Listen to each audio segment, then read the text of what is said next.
Ladies and gentlemen, in this Red Gaming Telecom video, we're going to be discussing a recent interview with an indie developer who's been discussing the PlayStation 4 hardware, as well as the indie process working with Sony and much more besides. The studio in question is Ragtag Studios, and the co-founder, his name is Chris Cobb, has been under the proverbial spotlight.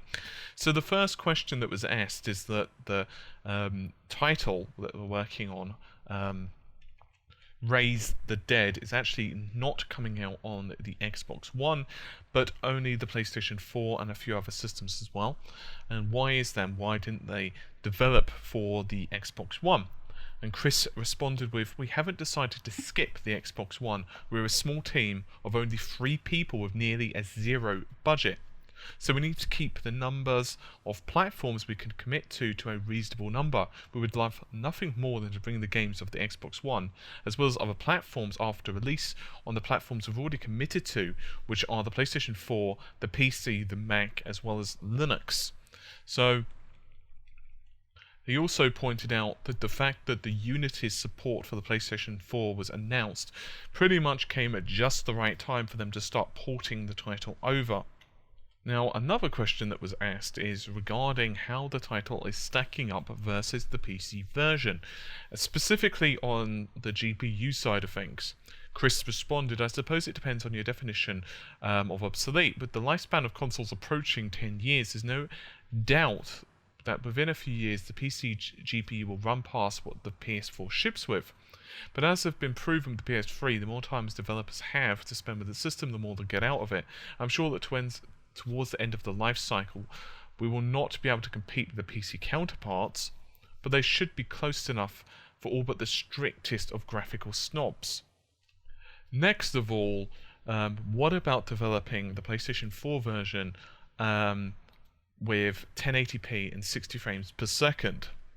Chris responded, "We'd love for that to happen. We'd love for it to be running at 1080p/60, but we can't commit to anything yet. Even the bigger studios with teams of 500 people are having a hard time hitting that target. So we'll have to see where we are when we get closer to launch." Now, this has been a problem, out of quote. There's been a problem for a lot of titles, and you may be very aware that the Xbox One, of course, is being hammered right now in the media because of the fact that various titles are only running in 720p/60 frames a second. And as we've discussed numerous times over, there's multiple reasons behind this, but suffice to say that optimization is a really big deal. Studios, just quite simply put, haven't had the time to understand it. And smaller indie studios, one of the issues with them, and I do love them, but the issue, of course, is they don't have the same resources. So it's kind of like you'd expect automatically that an indie game would run at, no problem at 1080p 60 frames a second. But you've got to remember that there's kind of like a seesaw effect, right?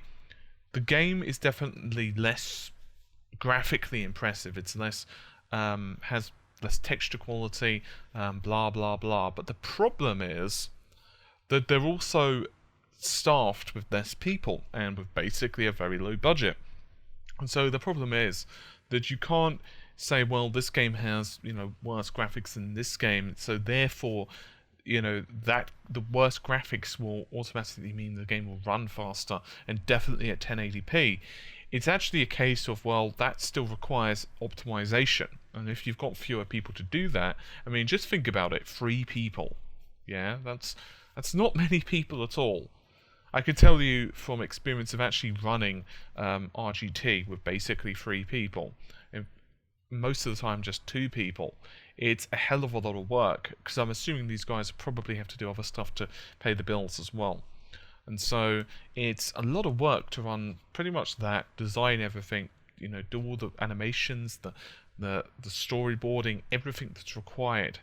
And then, of course, optimize it for free for multiple platforms. They're not just doing it, of course, for the PlayStation 4, which is understandable. They need as good revenue as possible, and I imagine the Unity support on these titles is pretty damn important, because the Unity engine actually makes it a lot easier to produce the games.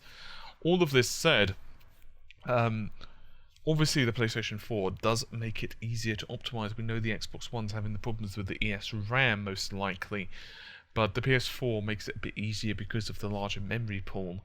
But even so, you know, it doesn't take a particular genius to figure out that, well, you need enough people to be able to optimize all the versions. You can't just give one version all of the attention. Regardless, it does look a pretty cool game. I'd actually encourage you guys to check it out. It looks pretty awesome. So hopefully you've enjoyed the relatively short video, but I'll see you soon. Take care. Bye for now.